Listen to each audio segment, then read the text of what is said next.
Hello, everyone, and welcome to the Circle of the World podcast, where we discuss Joe Abercrombie's First Law series. I am one of your hosts, Lord Chamberlain Jeffrey, and here are my co-hosts. Selector George. And Harrison, the Adeptus Historical.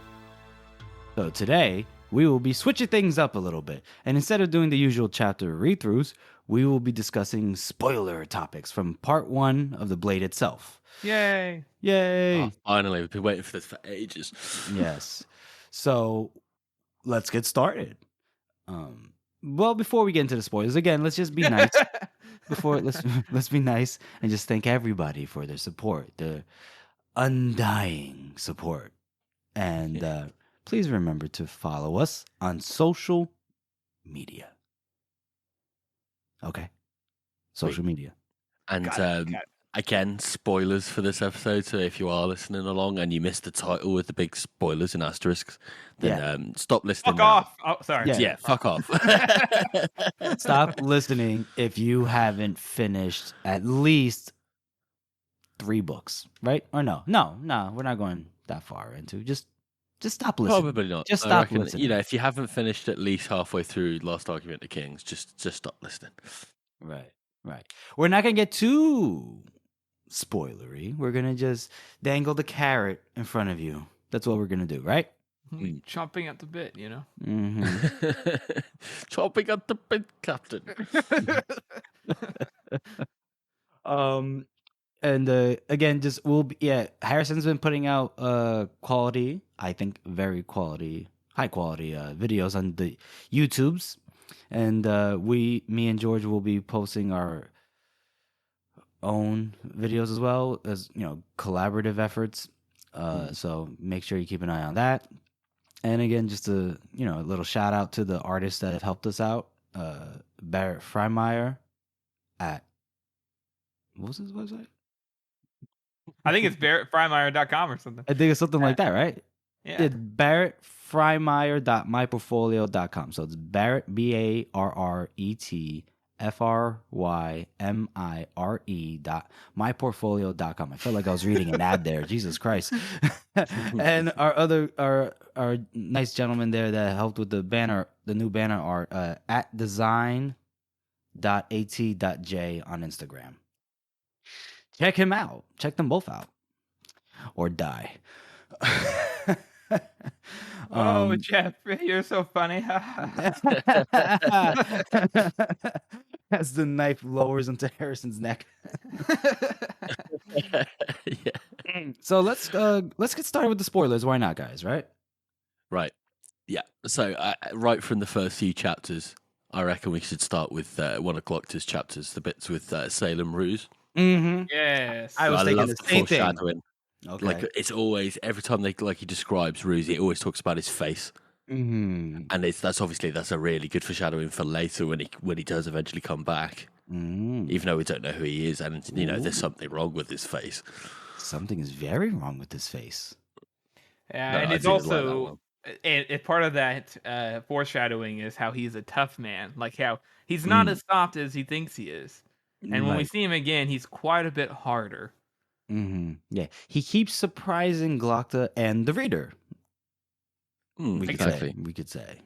In a way, he's kind of like, he's like metal. He's like metal being forged. He just gets harder each time you compress him. Mm-hmm. That is a good way of putting it. That is a good way. Right. Especially, it's funny seeing him become tougher over the course of the trilogy, especially if you reach sharp ends and you see his character is like how he acts then. Yeah, like You an remember that? absolute little weasel. You remember He's like, that? oh, Glock is so amazing. Oh my god. Yeah. You think he's about to fucking whack him off? It's like, Yeah, damn, bro. Weston Glockta's like, chill out, man. We don't want to get pregnant right now. Good lord. Yeah. It's that line in Sharp Ends when Clocks has taken the piss out of him and he's like, yes, I am. I'm very fat.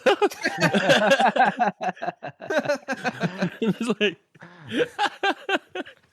Yeah, he's like just in love with him. He's like, I have to be around to be popular.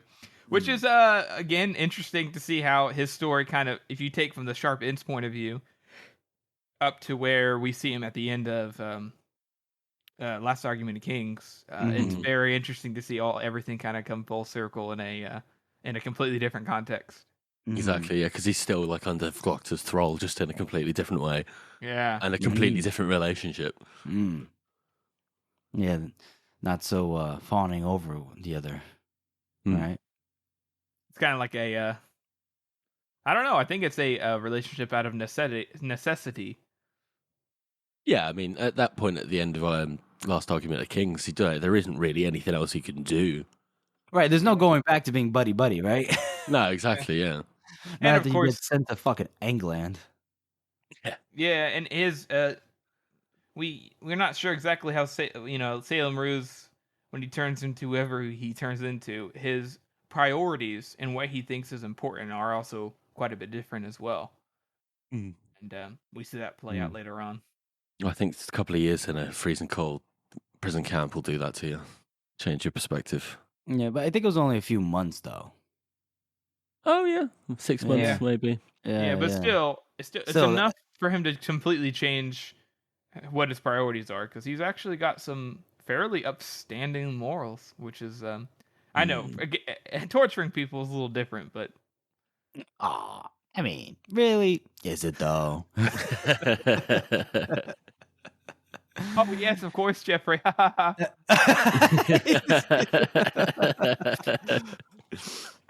I don't know. What's this running joke that I'm gonna actually hurt you guys?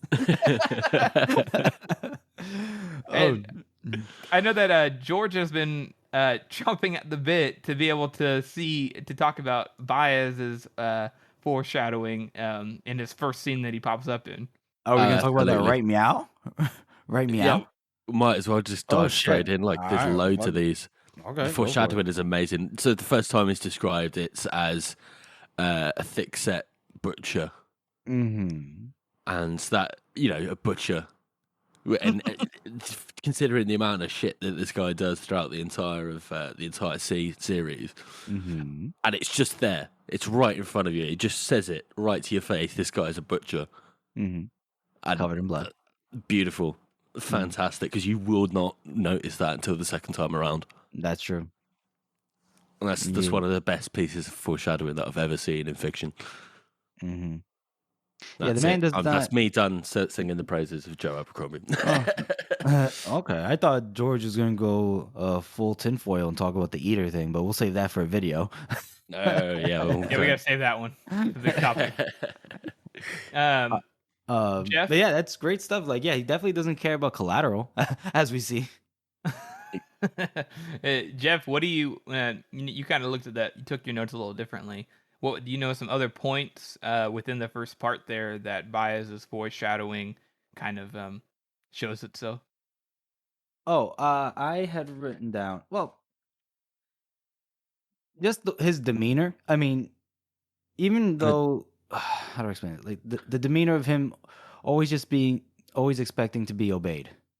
It's like, come on. I mean, the nice, friendly wizards that we've known from past fantasy books, they've been, genial, amiable, willing to hear somebody else's side out.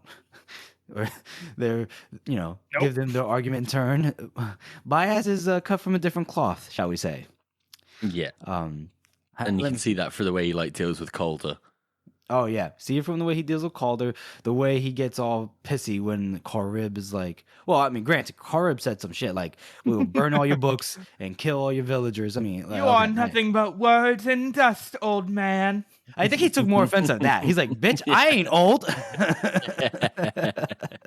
Yeah, he does kind of reminisce on the past like old men do sometimes. Oh, he does, especially before they're hanged. Remember that? You'll see.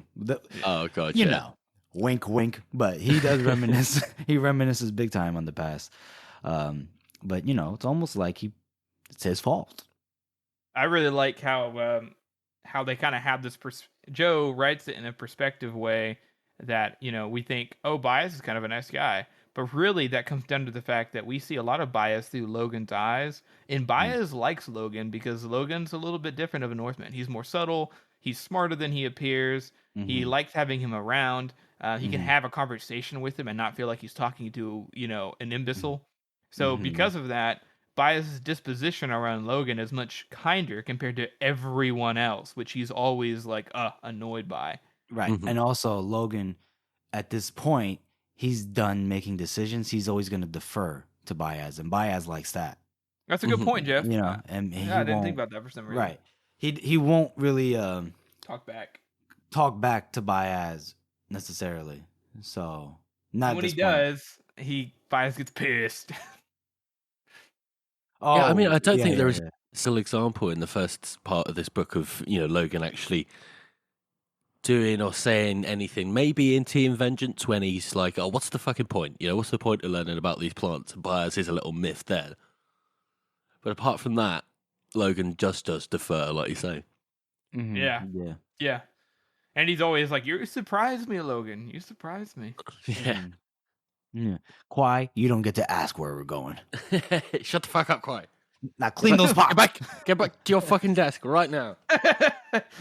Yes, I finally converted you bastards. No. I am just reenacting Bias's attitude towards Kwai, okay? Poor Kwai. Hashtag Poor Malchus sucks ass. Hashtag Harrison needs a therapist. So and then speaking of Logan, the way Logan's written. Go ahead, Jeff. Go ahead. Well, just because you said Logan and it's still related to Bias, we Right. did get another bit of foreshadowing before we even meet Bias when the spirits are telling us right from the beginning, hey, don't necessarily trust these magi completely. They kind of always have like their own motives in mind. They play their own games. Yeah, and I kind of find it interesting that Logan never really thinks about that. Yeah, he just Like didn't even he question. talks to the spirits, but he doesn't really give a shit about what they say. Yeah, It's because Logan isn't the smartest fella. No, Logan isn't, and he's very much set in his ways. Yeah. Let's As you say. can see from my tier list video on YouTube. I'm sorry. well, yeah. Wait, yeah, that's right. I think you put Logan as close to a dumbass. Like he ain't. He's smarter. I put him right in the middle. Because Right in the middle. All right. he's smart enough. He's smarter than a lot of people, but like in my opinion, he's decidedly average. He's just kind of at the point where he has enough wisdom. We see him with enough wisdom from time. We see him in the Blade itself. But think about all his terrible actions from before, all of his stupid actions in the future, all of his, he makes a lot of stupid decisions. But we only see his good side lots of times, which is in, the original trilogy until the end. That makes sense. That makes sense. Okay. All right. I'll allow it. I'll accept it. But go, Harrison, you were going to say something about Logan. I apologize. I was just gonna say, there was a commenter on Reddit who was kind of had the perception. We were kind of saving it for this episode, but he had the perception that we thought Logan was a kind of a one-note character who only cares about himself. We don't think that at all. It's not that we think Logan only cares about himself. It's the fact that Logan would rather not take responsibility. Or, in fact, maybe he doesn't know how to. He just doesn't have the tools mentally to be able to grapple with his own mistakes. And he learns and gets better, but he always at the cost of other people before he actually does something about it. The Bloody Nine apologizes to no one. Yeah. And we can see from the way that, he goes back to the camp in the first chapter, and he literally just looks around for a minute and goes, "Nah, they're dead." Because he wants to get out of that situation and become someone else because of all the horrible things that he's done. And he just can't. Go ahead. I was just gonna say it's true that your environment shapes who you are, but still, fuck. Yeah, you can't just escape everything that you have done and just leave it behind. It's just wrong. Right, it all catches up to you in the end. Mm-hmm. And Logan will find that lesson out wholeheartedly. Yeah. We just see through this first part. There's multiple points where he talks about kind of being a better person, but then immediately after he does that, he's like, "Yeah, I got to get revenge. Yeah, it's okay. I'll deal with that later. I still got to go get." Even when he's up in the high places, he's up thinking about his options. He's got two options in his mind. Either he can go kill himself or he can go get revenge. And that's the only reason he goes south. it's not until he talks to Spears that he decides to do something else. Mm-hmm. But he was originally just going to go to the South, find work, and then deal with his dues. So he still has the mindset of, oh, I live for this. I'm going to take vengeance, and I'm going to kill people. That's true. That's true. He does. He's just gone straight back to his bloody ways, you know. And that's the only thing. That's the only way he knows how to solve problems is with violence. Yeah, it's only when anyone And needs you to solve see problems. that a lot. You see that a lot later with when he gets back to the North in Last Argument of Kings. You know, he immediately just turns back into a cunt. Yeah. Yeah. Yeah, and he blames it on, my environment. Oh, I just can't help it. Bro, you chose to go to that environment. Oh, man, we live in a society, you know? Mhm. It's that Oh, that meme. We Yeah, live exactly. in a society. That's hilarious. Exactly. It's just, all of these northern bastards, they're all like violent, and if I don't watch my back and make sure everybody's scared of me, then they're just going to stab me. Well, there is some truth to that, just because of his reputation, like his past deeds. Like, he can't just show up like acting like Mr. Rogers, you know.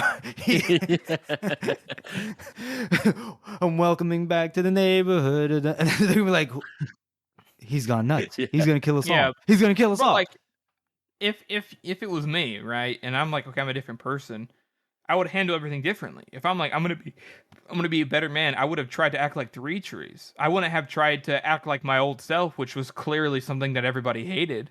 Exactly. That's what he does. He goes immediately back to his old ways of saying, I have to make everybody fear me. He doesn't go, oh, I'll come back. Oh, the Dogman's in charge. Okay. Well, why is the Dogman in charge? Oh, because Three Trees, they all decided he was the best man to do it. Three Trees is a good man. I'm going to be more like Three Trees, like the Dogman does. No. He goes, I'm going to make them fear me. Yeah, and immediately starts like giving everybody the eye, and just starting to intimidate everyone he sees. He goes up to Shivers and it's just like, yeah, you want a fucking problem? Basically. Well, I didn't. Shit. All right, we're getting too far down spoiler territory in Last Argument of Kings, right. but I don't. But I'll say I felt like he didn't know how to broach that topic. Hey, so like, I murdered your brother. That's true. That's true. But he basically does turn around and basically go, do you want to do something about that? And you're like, he does say that he does say that stuff near the end. But I know in the beginning, like when he's trying to talk to him about it, he says like, fuck, I haven't read Last Argument of Kings in like a month, a couple months.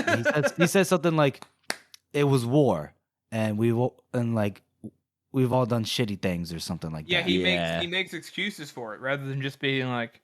But then when we read that bit in Sharp Ends, we know that wasn't war. That was just that was oh boy. That was fucked up. Exactly. Oh boy. Yeah. And to be clear, again, we're not just harping on Logan. Logan he does a lot of good things. He, we see him again, not to get too spoilery, but he spends time with people and improves people's lives. And he does. Obviously, he's had a positive effect on the Dogman. He has a positive effect on Aldaru. He loves Aldaru. He has a positive effect. Obviously, Three Trees respected him at the very least. He has these positive relationships because once you get to know Logan, Logan's a great guy. If you're Logan's friend, he's wonderful. But it's not. Not always. I mean, he's not always, but like overall. If you're Logan's friend, it's a fun time, because he's going to take care of you. He's going to give you wisdom. He's going to look out for you. He's going to protect you. But the truth is that we can't judge people based off of only how they treat their closest friends and loved ones. We have to judge people how they treat everybody. And he treats the majority of people, especially in his past, like utter shit. Yeah. I have a good joke for this, but I'll wait till we get to Last Argument of Kings. Fuck it, I might even wait till before they're hanged, because it kind of comes out then. That's great. Yeah, I mean, there is definitely a lot of little tidbits about Logan and his past, and the dissonance between what he's presenting to us as the reader currently versus what the people around him who are at least familiar with his actions or his reputation, what they tell us. There's a bit of a dissonance there, right? Yeah. We see him, we're like, oh, this guy's just such a nice Northman. He's so nice compared to other barbarians we've read. Yeah. Well, it's kind of like the perspective thing. He does that with Joe does it with all his characters. And we learn, I have this opinion that Joe, a lot of his characters, we don't see a lot of his characters change. We just learn more about them. And a lot of them do change, but like much of it is just us seeing who they actually are over time rather than just what they think of themselves. Yeah, it's just like getting into a relationship with someone or, striking up a friendship. The more time you spend around them, the more you learn. It's not that they've changed. Right. Exactly. Well put, Harrison. Well put. George, meme of the week. Sure. Yes. So we've got it's what I agree, George. I closed it already. Again. Yeah, I know. So we got user your words won't save you, which is quite ominous, and it's one of the House of the Meme Makers memes of the week, and it's a very delightful Black Dow fucking flatheads fishing magazine cover, which is incredible. So just go and check that out. This is probably the best non-spoiler one, which is weird because this is a spoiler episode. So right, I think we've kind of fucked up there. But we did. We did. Oh, well, fuck it. We've been choosing all spoiler memes for the entire lead up to this, and now we just revert. Well, to be fair, we actually in the beginning episodes we were doing a back to back, so we had to find memes outside of the top House of the Meme Maker one, but we actually pick the top most voted meme because we want to promote the biggest one because everyone's looking. Everyone agrees this is the best meme, so that's why we kind of That's true. That's true. why that one's there. Mm-hmm. And it's a good one. That's a good one. I do like it, especially 9-fingered fish tickling. Love it. Yeah, don't fucking miss, fool. Learn how to shoot a bow and arrow with Pharaoh. Fucking pink. Just don't miss. I love that. That's so stupid.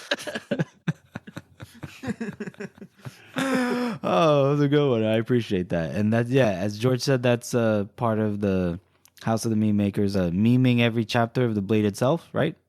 That's the one now it is. Yeah. Which I've been loving so far. It's been great. Fucking love it. That's participated. Your words won't save you. So thank you very much for that. Good job. Nice one. We're just glad, no offense to the leader of the House of the Meme Maker, that it wasn't one of his memes again. Right. We're showing too much favoritism. Yeah. We can't be accused of that now. What else? Oh, so getting back to the spoilers, want to talk a little bit about what do you think? Not what do I think, because we know. But one of my notes was like the extent of Wes and Glocta's friendship, at least in the past. The foreshadowing, Wes sees him for the first time in 9 years, whatever, and his jaw drops, and he's like, "You're fucking alive," all that jazz. I'm just doing it just to hurt George's ears. Basically. I know. So I don't say anything anymore. Jeff, we have 100 people listening to us now. I'm just kidding. 90 of them are just spam accounts I've created. But yeah, I always that always intrigued me even from the first read through. I was like, oh, there's a past there. What happened? And then it just, Glocta was an idiot. Left, got speared, tortured, all that jazz. Came back, didn't seek nobody out, and just resented everybody. And I think this tied into one of my things is I still think that the whole investigation into the Mercers, this whole thing started with Glocta investigating Ruse. I still think that just occurred out of spite. I just think that when Glocta returned from England, and was an Inquisitor in Adua doing his thing, he finally had some leeway and just figured, I'm going to, just start fucking up the people that were in my circle, and I'll start off with the guy that slobbered after my knob, Salem Ruse. Yeah, and I do like that because we find out in the Sharp Ends chapter that, Ruse kind of just is like, you sure this is a good idea? riding down to the bridge by yourself with like 300 men to fight an entire army. And it's like Glockner is just an idiot. And he's like Giselle in that way, you know, he's overconfident. Uber overconfident. It's interesting, the Sharp End story. Again, well, Sharp End is going to be the way down the line, so we'll cover it again, of course. But it's interesting with him, because Glockta to himself is like, man, that was stupid. What a stupid move. But in the moment, in the Sharp End story, he looks at West, and he looks at his men, and he's like, I'll hold them off. He did it. It was a stupid move, but he did it out of bravery, because he wasn't sure if he'd actually 100% live from it. He just was trying to save his men, and he knew it was the heroic thing to do. Looking back now, Glockta is like, I would have never done that, because I'd rather have my fucking limbs working than sacrifice myself. But that Glockta was quite heroic, in my opinion. He looked at all of them, and he was like, no, West, I don't want you to charge down. Because West was his only true friend. His only one who actually looked at him for who he was, rather than looking at him for his status. And because of that, Glockta looked back at West without looking at him at his status. He just looked at him as a friend. So he saved his life by telling him, no, you're going to stay here, take charge, I'll hold off the army. He just didn't expect to live. Well, that is interesting. I never thought about it that way. I always saw it as sort of like him being, you know, just like over the top, fucking everybody look at me, I'm going to go and save the day. Probably both. I think definitely a little bit of it is both, I definitely think. But the fact that he looks at Wes and tells him not to come because he knows something bad is going to happen. Like, that if it wasn't for that, then I would 100% agree with you. But I think definitely there is a certain amount of, I care for you, friend. I think I may not live. Glockta even says, I would have never charged that bridge if I knew I was going to live. You know, yeah, that's true. That's true. Wow, that's a whole different perspective on Glockta there. Wow. My heart goes out to him. My heart goes Our favorite torturer. Our favorite. Oh, one other thing I want to point out regarding this time West is this is a chapter, I think, that it was Giselle's perspective, but we see somebody in I forget which chapter it is. It's after I think West gets promoted, or no, it's not. But we meet Sergeant Forrest. Yes. I was about to say, like, you guys just fucking went dead on me there. Jesus Christ. Also, we see. Yeah, we do. Yeah, we meet Sergeant First way back in fact, I'm pretty sure whenever whenever Giselle's first running through the Agriant, he looks over and sees a short, stocky sergeant guarding the gate. I'm pretty sure that's Forrest. And then like 2 chapters later, Wes is like, oh, Sergeant Forrest, and he's described as a short, stocky sergeant. Oh, bloody hell, I did not notice that. Yeah. No. Our boy, Sergeant Forrest. Mm-hmm. Who is, a tragic character. Fucking. He did our boy dirty, you know. Fuck. And every mention of him is precious. Mm-hmm. He's just such a stand-up guy, you know. he's like the best person in this universe. Mm-hmm.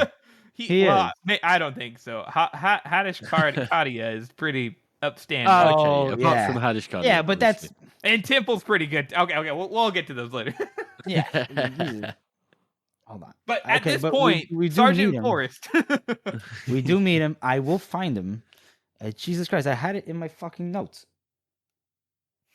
Where is it? It's gonna be alright, Jeff. No, it's not. Why are you looking for that? I was also gonna bring up the fact that we get some good foreshadowing for Frost and for Severod. Like the things that they the things that they do in terms of maybe less so for Severod, but for Frost most certainly. Severod, I believe, he's got more foreshadowing in the second one because he hasn't found the second employer yet. But Frost, Frost is always there with Glockta. He's the one who's always waking him up. He is the one who is always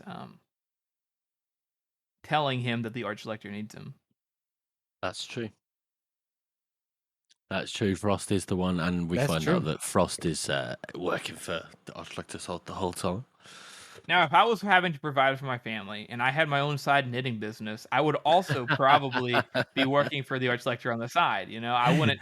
Yeah, he's a good boss. Glockter's fine, but you know, I have a family to provide for, and selling calligraphy on the side as well as knitting, only nets you so much money. Yeah, exactly. Yeah, he's a man of few words, right? He just sits into that recliner, knitting. Yeah. Little Sons of the Union for his children, and reading his children those bedtime stories. They take a lot out of him. It takes a lot out of him. Yeah. He's like, then come a Glockter. What? He's like, first of the Mayday, cast down the Canadian. Then his daughter fell on the bridge below. Did you find your thing yet, Jeff? Yep, it's in fencing practice. Sorry, fencing practice. It's literally, I think, the first or second chapter of Giselle, right? Yeah, fencing practice. Right at the end, right? Yep.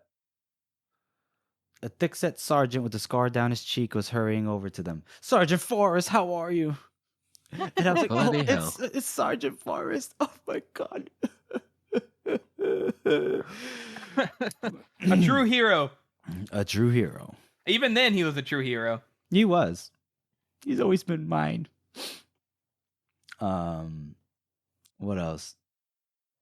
Oh, I like the foreshadowing of Artie's past crush on Glockta. Hint, hint, wink, wink. Yeah, it's they're gonna bump some uglies there. Definitely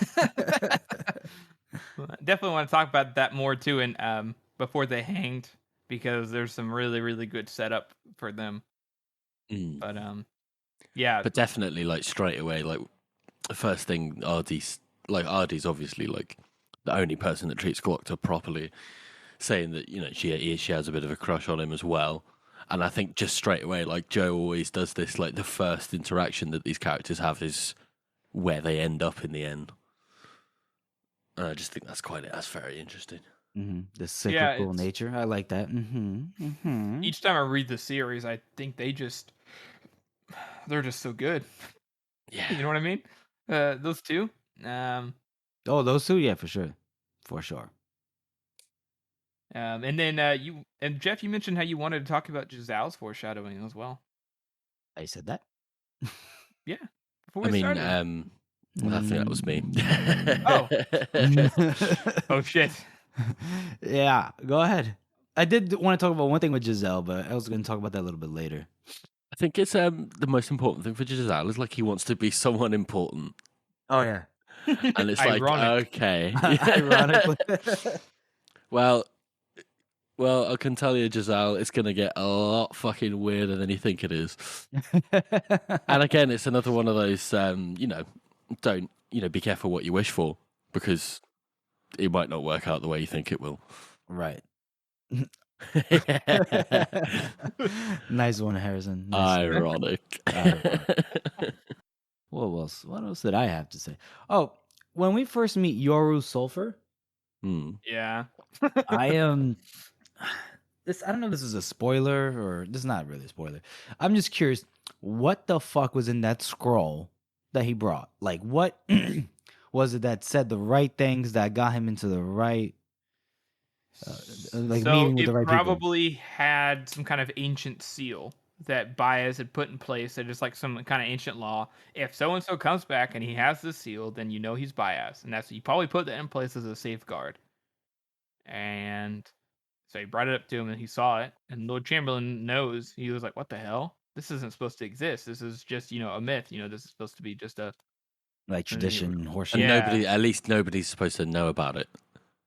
You know what I mean? If it's like in this deep codex of this weird law of this specific thing happening, and nobody thinks it's going to happen anyway. Right? Yeah, exactly. Like it's too big of a coincidence for this guy to show up saying the exact right things with this exact right document. It's interesting. I Right. do like that because, they immediately write him off, don't they? They immediately go, this guy's got to be, he's either a charlatan or a madman. And they treat him like absolute shit. And he's like, he just takes it, takes it on the chin. Just, Did they He's introduce me wrong? perfectly happy about it. Was I not announced correctly? Yeah. Speaking of which, we no, I guess we haven't. What? The I don't remember now. There was a certain body found in the garden. That doesn't come up till part 2. Nope. That doesn't come till later. It's okay, guys. We're on a spoiler episode. It's not a big deal. You guys are like, shut the fuck up, Harris. Be quiet. Yeah, but all right. Do we want to go ahead and a little time here and talk about the question of the week? Yeah, that was actually perfect timing. Thank you. What is the question of the week? I don't know. Did we settle one? Yeah, didn't. Yeah, we talked about one. And Isn't it? you sent it over to us, didn't we? Yeah, it's the one I sent, right? Yeah. Oh, okay. Yeah. You're killing me. Kill Miss Malls. Killing me. Do you want me to handle this, or George? Do you want to do it? You can do it. You came up with you found the can do it. question. It's all good. Oh Jesus Christ! I thought Go ahead. share responsibilities. Fine, whatever. I can do it if you want. Oh, thank you, Harrison. Do it. Let me just pull it up. Oh, that's right. Okay. So on one of my memes that I had posted, we had a Aya Stark say, we are. we are. Like you're a baby. We are Stark. They said, holy fuck. I don't know why this is so funny, but I can't stop giggling. By the way, love the pod. Where are you guys from? We have a bet going. I want to know what that bet is. I want to know what that bet is. Yeah, what do you guys have going on that bet? Yeah, we want to know where you think we're from. Right. I want which one of us sounds very specific to the location. Stares at George. I wonder. I think George is from South Africa. Oh shit. I'm sure some random guy, some random American's like, I'm pretty sure he's from Australia. Yeah. I wonder what would drive. I wouldn't be surprised, George to be nuts. honest. I think what would drive George nuts? Like if they said he was like Irish, right? Oh no, if they said he was French. That's close. No. You can't. How But fucking dare you? Yeah. George has an unhealthy hatred for the French for no reason. I love their food. I don't understand what George's beef with them is, but all right. It's like it's not like the 100 Years War isn't over or whatever. We're not going to get into that here. I'm going to do a whole video about it. Okay, I'll do a 50-minute long video just about why the French deserve everyone's hatred. Shit. George is going to do an hour-long video connecting the first law. Like, Joe is actually criticizing the French here before they are hanged. He just relates everything to the French. But go ahead, George. Since we're talking about you so much, tell us, where are you from? So I'm from Liverpool. I don't have the accent because I think the accent is stupid. He turns it off. Yeah, turn it off. Fucking hell, lad. Oh, that's right. Yeah, you can turn it on. But you have a northern accent, though. I would say. Yeah, a little bit. But I'm originally from London, which is why I've got the bit of a Cockney twang as well. But then obviously I went to university as well, so I've got a neutral accent. But yeah, I'm fucking English through and through.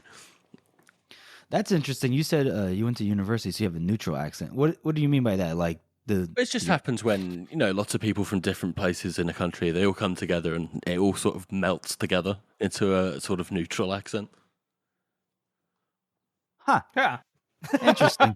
That's not what happens over here. Now, I'll give you a little anecdotal story. One of my childhood friends grew up in Connecticut, and this is like on the East Coast here, George, and very, rich.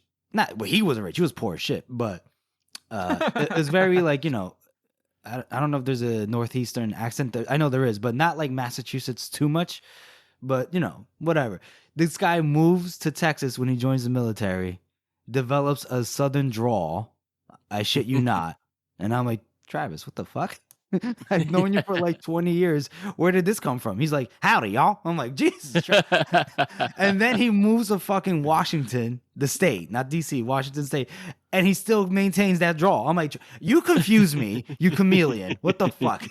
So, I mean, I always thought like maybe it might have been a thing when you move to a region, you develop that region's dialect there, the accents. But if you move to, wait, you said you went to, did you grow up in London? Yeah, pretty much. So wait, you were born in Liverpool, moved to London? No, but born in London, moved to Liverpool. Oh, dude, you're a Londoner at heart then. What the fuck? Yeah, I know. Okay, all right. Now I'm getting it. Okay. Sorry. It's all good. Okay, all right. So what about you, Jeff? Where's Jeff from? Oh, we don't need to know. Okay.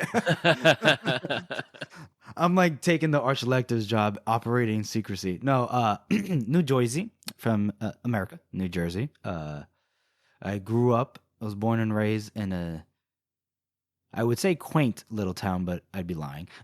A town in a city called Elizabeth, which is well known for its diversity of people and murder methods. So, yeah, lived there for pretty much in my entire life until I moved a little bit south into a nice like little suburban area, Old Bridge, Lawrence Harbor. Nice, got a house finally, yard, 3 ferrets. But eventually, the dream is to move the fuck out of New Jersey. And it's funny. Every single person I know from around that area just wants to leave. Weirdly enough, dude. I mean, it's besides the high humidity, which doesn't make sense here, but besides that, it's actually a very nice, like, beautiful place to live. Just it's just so fucking expensive. Dumb governments, just bleh. Not even gonna get into that, but just bleh.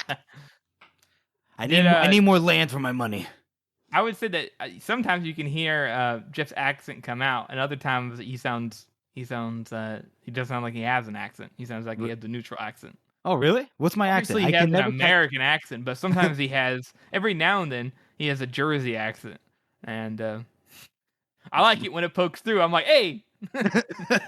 Really? It's when you say goofy. Oh, goofy. Goofy. Yeah. Goofy fucks. Yeah. Listen, it's whenever goofy. you say certain words that your Jersey accent comes out. Otherwise, you sound like you're, from America, obviously, but you don't sound. You sound like you have a neutral accent, as George said. Oh, all right. Thank you, I guess. You Jersey fuck. Oh, gosh. Harrison, how about yourself? Why don't you tell us a little bit about yourself? I am from Oklahoma. It's I'm from the Tulsa. wind comes sleeping down the rain. Hey, how did you figure that out? You're not supposed to know that, George. I'm from Oklahoma, which, if you don't know, if you're from out of the country, is right above Texas. That's the easiest way to find it. And I'm from Tulsa, which is about in the middle, northeastern part of Oklahoma. It's not a huge city. It's not like fucking New York or Tokyo, but it's got about 1 million people or so. And grew up here. We have a lot of lakes here, so it's really, really humid. Like, we talking about, is if it rains, we're gonna be running 80% humidity at least. And so it gets pretty hot right now. It's only 92, which is a nice day. This is it's like in the dead of summer 5 right now. But Dude, it sucks. We've been getting like a heat wave. Yeah, it's ridiculous. But George experienced 80 degrees and he nearly died. Yeah, I did. I literally nearly got heat stroke and died. Just sat in my own flat doing nothing. But I was homeschooled. I used to not, everybody in Tulsa, if you grew up here, you're like, man, screw this small town.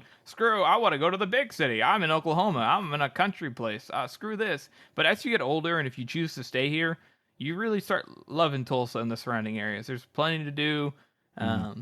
Everybody, most people know, like, a lot of celebrities and stuff know about Tulsa. They like coming here and like doing things. There's a really good music culture. There's a lot of unique local places to go, and so I really like the Tulsa culture that's been developed. Look at that love letter to Oklahoma, to Tulsa specifically. Look at that. George, does that not make you like tear up a little bit? Yeah, it makes me want to visit. Yeah. I want to visit Tulsa now. All right, you guys will visit, and George will die from heat stroke. Yeah. We will It's have coming to the winter. It's We coming have in the winter for George. Yeah, exactly. Yeah. Yeah. We He'll be out in his fucking underwear. Brits can't get too much sunshine anyway, or we'll just die of cancer. You druids. Makes no sense. The question know, is, do you guys think I have an accent? Oh, 100%. Yeah. Like an Oklahoma accent? It's not Mid so Southern strong. drawl. It's not so strong, but it's there. It's there. Good. I guess I have to represent, right? So. You gotta. And for those who want to say I'm from the South, Oklahoma technically isn't in the South, but it's also not in the Midwest, and it's also not in the Northeast. We don't really know. Sometimes people are like, "Yeah, we're Southern." Other times people are like, "No, we're too far north to be Southern, and we have different culture." And I don't know. We're right in the middle. Yeah. Harrison. Yeah. Harrison. Yeah. Just accept it. You don't know.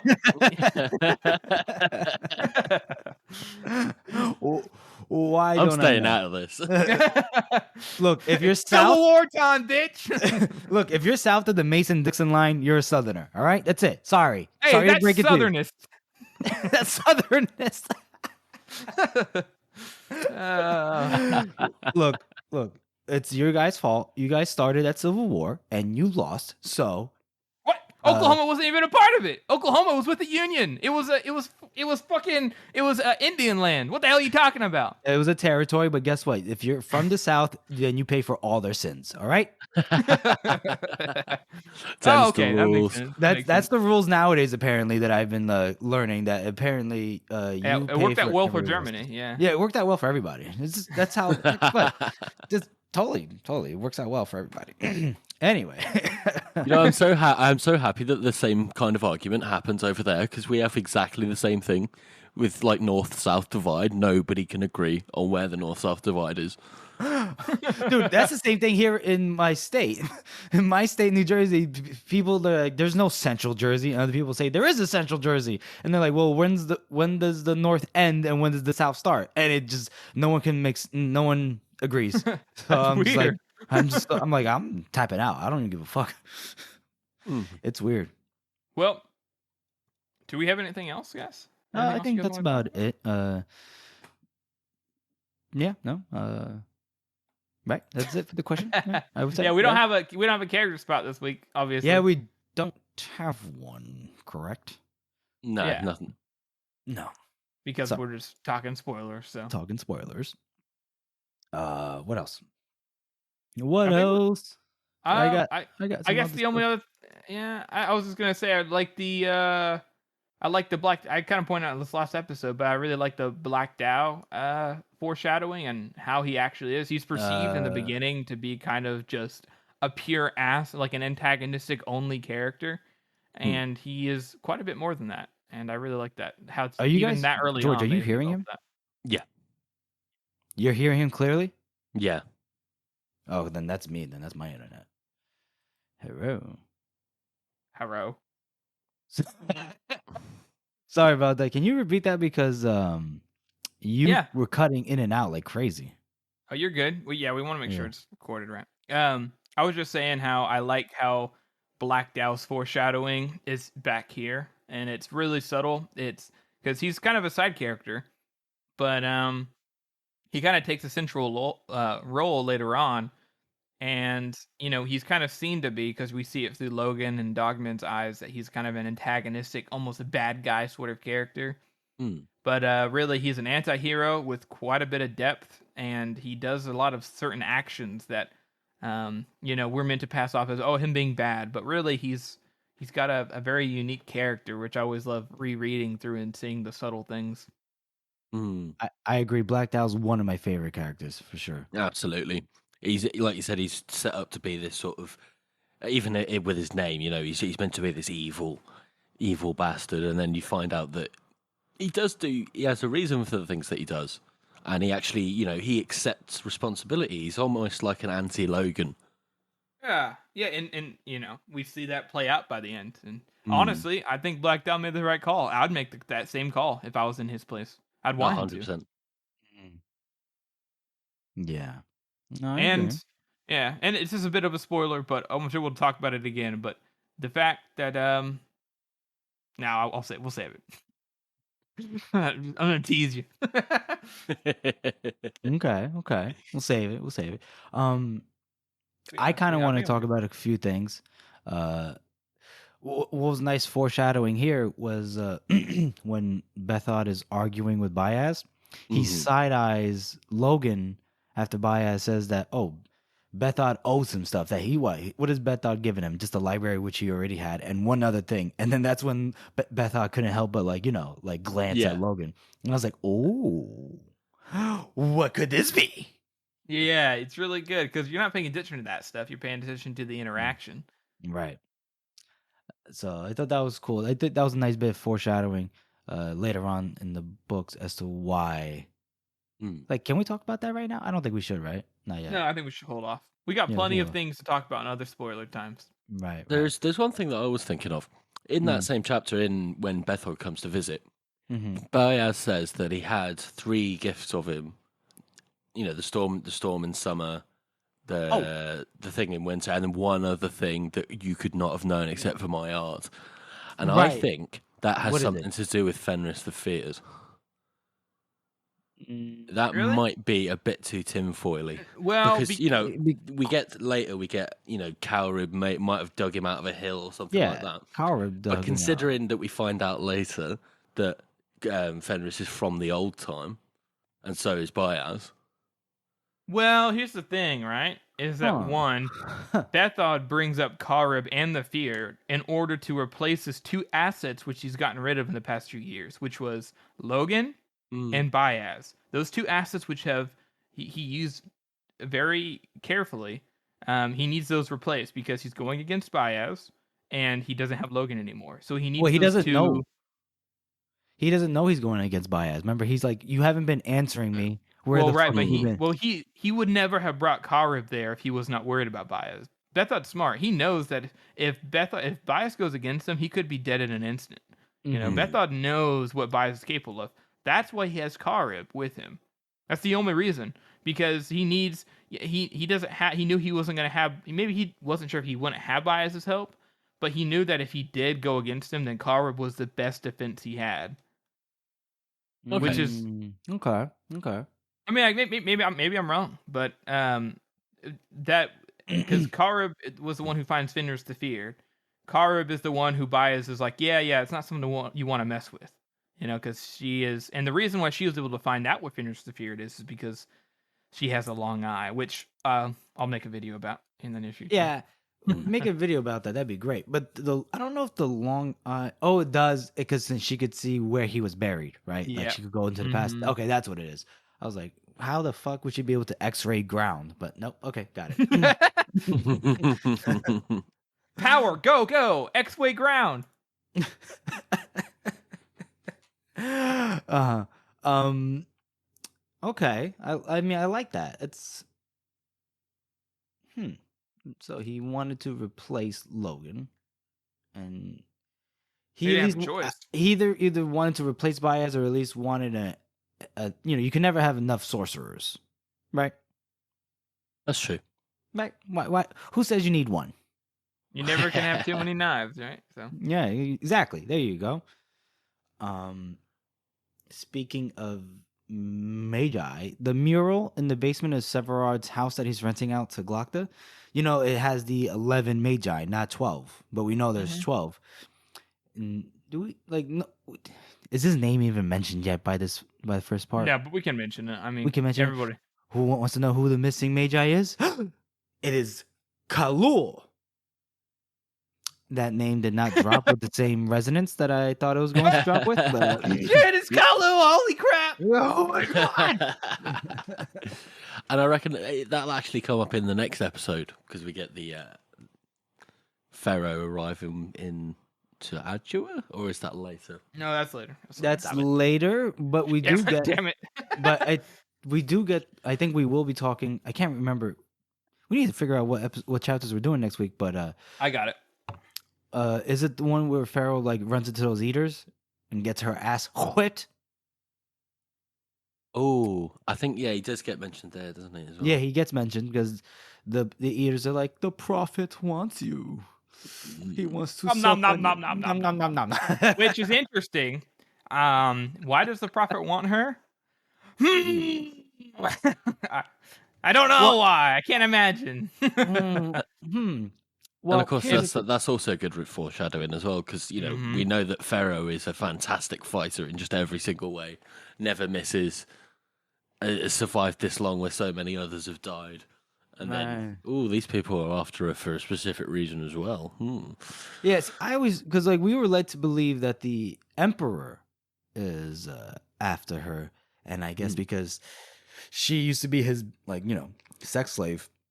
And then maybe one day she decided to do something to him, and she escaped, that kind of thing. But it makes a lot more sense to also really be like that's probably part of the reason. But another reason is that Khalul wants her for a specific reason, very specific. One that maybe he didn't realize maybe she didn't realize who she was. Okay, that makes sense. Okay. And then later on, after he escaped and everything, because I mean, Pharaoh's a capable person. Obviously, she, like you said, she's extremely good at fighting. She's a survivalist. She knows how to heal things. So, but the thing is the eaters aren't there. We mentioned it in the other episodes how she's so formidable that they sent eaters to get her. But that's not why the eaters are there. The Khalul wants her for something else. The eaters are there for her, to get her, to make sure she comes alive. The army is there for her. So. It's almost like they're racing, like they're not entirely on the same page. Yeah, it's almost like they have different agendas. You don't say.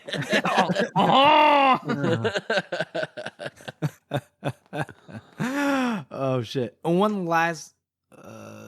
Speaking of, that's too spoilery. But one last thing I want to talk about is the foreshadowing of Yoru talking to Giselle about he needs to fence and how important the commoners are. And I was like, wonder where that could lead us. Yeah, because that's probably one of the most egregious parts of this book, where it's just completely unexplained, and Giselle's just like, "What the fuck?" There's a madman running around the Agrion. Yeah, but on second reading, you're like, okay, yeah, that makes a lot more sense. I like it. Yeah. And Yoru's probably like, "Oh fuck, Baez is counting on me to make sure this fucker follows through. I can't fail him." Right? Because we do know that Yoru serves Baez. We do know that. Yeah. Yeah. So we can at least say that. At least. At the very least. You guys have anything else you want to add? Is that it? No, I'm satisfied with it. You're satisfied? Yeah, George. I think the spoiler episodes are going to get longer and longer as time goes on as well. True. Yeah. That's true. Alrighty. Well, we hope you enjoyed our listeners. Yeah. And I do have to say thank you. Go ahead, George. Go ahead. No, go ahead, George. Go ahead. Okay, so a few people have been asking for spoilers, and we thought it was good to at the 10 episode mark, kind of take a break from the chapter read throughs, and just give you guys some of that spoiler stuff that we might miss if we wait until they become relevant. So, yeah, you're welcome. Yeah, we did it out of the kindness of our hearts. I think we should thank the Redditor who gave us the idea of having like a special episode for spoilers. So we're gonna probably do this once a part at the end of a part. So we'll probably the next one will be at the end of the blade itself, and then henceforth every part at the end of a part we'll talk about spoilers. So we appreciate you giving us that idea, man. Yeah, and we'll be I guess we will be diving into spoilers when we start getting more into the YouTube videos. Yes, all the YouTube videos are going to be spoilers. Which So, I have them all marked on that way. Yeah, tag them as spoilers, all that stuff. So if you're just reading the books for the first time and you don't want to be spoiled, just stick to the regular chapter read-throughs. But other than that, yeah, we're trying to bring you all the content. Right, guys? Yeah, absolutely. Okay, good. More, and give us your feedback. Tell us what you think. Is there anything we missed or you think we should have been talking about at this point? Yeah. You let us know and we'll completely disregard it. Damn, Right, George because is we're savage perfect. today. Ladies and gentlemen, George is hungover, so please forgive him. He just doesn't give a fuck. He was being mean all day. I'm sorry. We love you. We love you. The Arch Collector will not allow any dissension. Oh shit. All right. That's our show, everyone. We want to thank you all for listening, and we really hope that you enjoyed this special episode.